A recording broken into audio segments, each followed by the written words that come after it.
চাওক যে ভোগৰ উৎসৱ ভোগালীৰ উৰুকাৰ নিশা লগে ভাগে এসাঁজ খাবলৈ এনেদৰে এতিয়া একত্ৰিত হৈছে প্ৰতিগৰাকী অসমীয়া। আৰু যিহেতু এই মুহূৰ্তত আমি উপস্থিত আছো বটদ্ৰৱাৰ মাজগাঁৱত, আমি পৰিৱেশ ND24 দৰ্শকসকলক দেখুৱাইছো গাঁওখনৰ ডেকাৰ পৰা বুঢ়ালৈকে সকলো ওলাই আহিছে আৰু তেওঁলোক একত্ৰিত হৈ এনেদৰে ভোজ ভাত খাবৰ বাবে তেওঁলোকে বৰ্তমান সময়ত সাজু হৈছে। আৰু দেখুৱাইছো আমি পোনপটীয়াকৈ পৰিৱেশ গাঁওখনৰ ডেকা বুঢ়া সকলো ওলাই আহি তেওঁলোকে বৰ্তমান সময়ত শাক পাচলি, কোনোৱে যদি শাক পাচলি কুটিছে, কোনোৱে মাছ মাংস মঙহ তেওঁলোকে কুটা বচা কৰাত ব্যস্ত হৈ পৰিছে। আমি সামগ্ৰিকভাৱে পৰিৱেশ ND24 দৰ্শকসকলক দেখুৱাইছো এই যি পৰম্পৰা, এই পৰম্পৰা কেৱল গ্ৰাম্যাঞ্চলত দেখিবলৈ পোৱা যায়। আৰু এই মাজগাঁৱৰ ৰাইজে তেওঁলোকে সাতাম পুৰুষীয়া পৰম্পৰা তেওঁলোকে অটুট ৰাখিছে আৰু নৱপ্ৰজন্মক তেওঁলোকে আচলতে এই যি পৰম্পৰা ধৰি ৰখাৰ তেওঁলোকে চেষ্টা কৰিছে আৰু তেওঁলোকক আচলতে এই যি পৰম্পৰা সেই পৰম্পৰাৰ তেওঁলোকে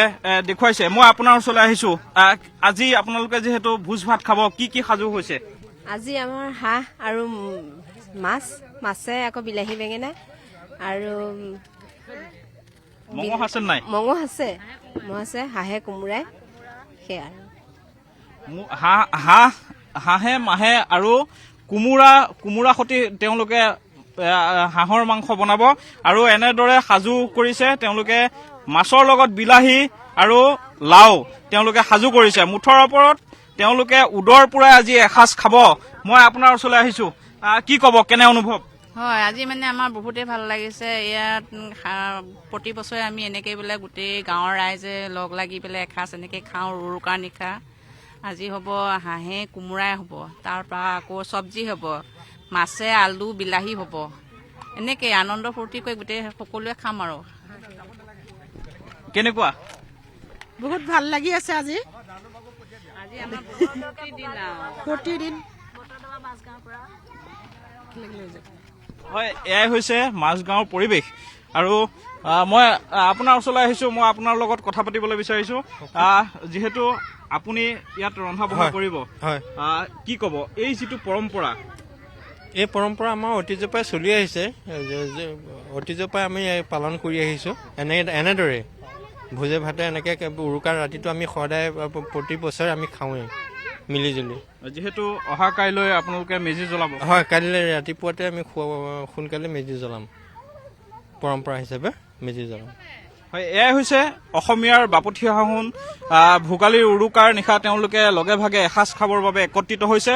আৰু আইতা, কেনেকুৱা অনুভৱ, কেনেকুৱা লাগিছে? যিহেতু আজি উৰুকা, আনন্দ লাগিছে আৰু তোমালোক অহাত আৰু আনন্দ লাগিছে, কাৰণ সকলোকে গোট খুৱাই পেলাই এনেকৈ যে আনন্দ হাঁহি মাতি থাকিছা, বৰ সন্তোষ পাইছো দেই।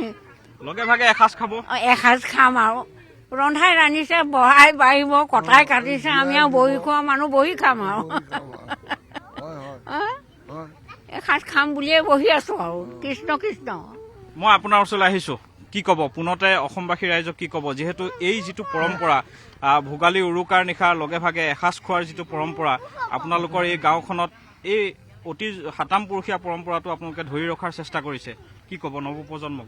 আমি নতুন প্ৰজন্মক এইটোকে আমি অনুৰোধ কৰিম, আমি জীয়াই থকাৰ কেইদিনটো আমি তেওঁলোকক লৈ পেলাই এই পৰম্পৰাটো ৰক্ষা কৰিমেই, ঐতিহ্যটো সাতম পুৰুষীয়া। কিন্তু আমি যেতিয়া বুঢ়া হৈ যাম ক্ৰমানে, তেওঁলোক ডেকা হৈ আহিব, তেওঁলোকে নিশ্চয় আমাৰ পৰম্পৰাখিনি ধৰি ৰাখিব।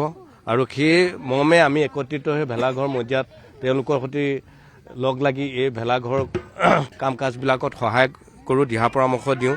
আৰু অদূৰ ভৱিষ্যতে তেওঁলোকৰ ওপৰতে অসমীয়া জাতিটোৰ ভৱিষ্যত নিৰ্ভৰ কৰিব।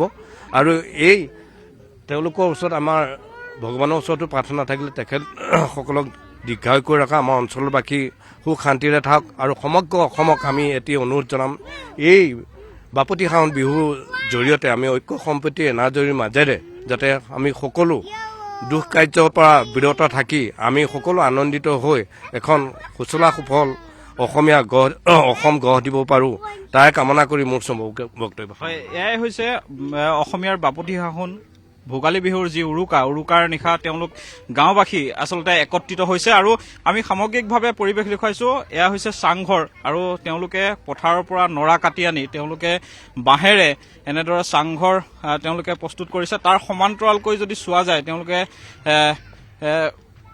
গ্ৰাম্য সমাজৰ পৰা বিলুপ্তিৰ দিশে গতি কৰা যি চহা কৃষিজীৱী লোকসকলৰ যি গৰু গাড়ী, সেই গৰু গাড়ী তেওঁলোকে নৰাৰে প্ৰস্তুত কৰিছে। সঁচাকৈ সুন্দৰ এক পৰিৱেশ বুলি ক'ব লাগিব। আৰু এয়াই হৈছে গ্ৰাম্যাঞ্চলৰ পৰিৱেশ।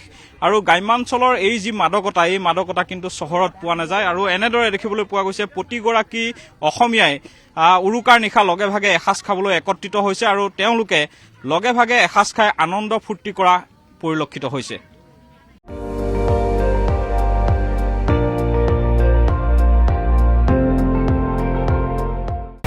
আপুনি চাই আছে ND24, সৰ্বশ্ৰেষ্ঠ নহয় সৰ্বোত্তমৰ দৌৰ।